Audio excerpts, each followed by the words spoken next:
Hello అందరికీ welcome back to my YouTube channel another video of Srisailam series అనమాట. శ్రీశైలంలో చూడాల్సిన 5 ప్లేసెస్ అయితే చూసేసాము.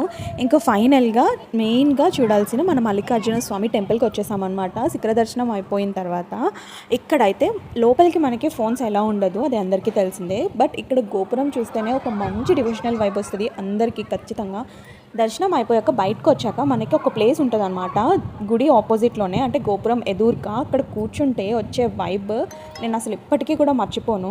మేము 2 దర్శనాలు చేసుకున్నాం అనమాట. ఒకటి వచ్చేసి నైట్, ఇంకొకటి వచ్చేసి నెక్స్ట్ ఎర్లీ మార్నింగ్. రెండింటికి కూడా ఆ లైట్, ఆ డివోషనల్, ఆ దేవుడి పాటలు అండ్ గుడి లోపల భజన కూడా అవుతుంది అనమాట. ఆ భజన వింటే మనకి ఇంకా వస్తాయి డివోషనల్ వైబ్స్, చాలా బాగుంటుంది. అండ్ శ్రీశైలం ఒక డివోషనల్ ప్లేస్ మాత్రమే కాదు, టూరిస్ట్ ప్లేస్ కూడా. నెక్స్ట్ వీడియోలో ఆ టూరిస్ట్ ప్లేస్ ఏంటి అన్నది చూపిస్తా. ఆల్మోస్ట్ అందరికీ తెలిసే ఉంటుంది, ఎవరికైనా తెలిస్తే గెస్ చేయండి.